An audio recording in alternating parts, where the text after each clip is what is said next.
Hi guys! Welcome to my YouTube channel. Update lang sa smart door lock natin. Sa video na to, address ko yung madalas na tanong sa comment section about sa problem nila sa kanilang smart door lock. So, let's go! First question ni Romalyn Lozano.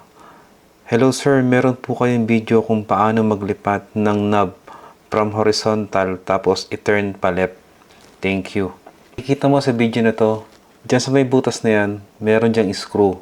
Unscrew mo lang yan, then pwede mo nang ilipat kung saan mo gustong i-position yung yung handle mo.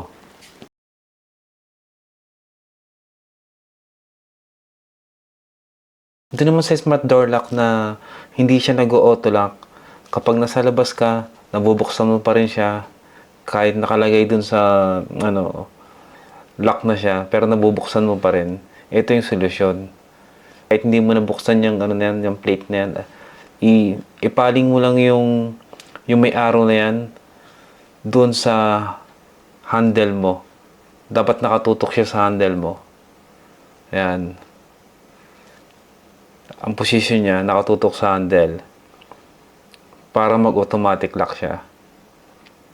Kasi pag nilagay mo yun doon sa kabilang side, sa right side, mabubuksan mo pa rin yan. Pero pag yan siya nakalagay sa left side, automatic maglalak na siya pag nagsara yung pintuan mo.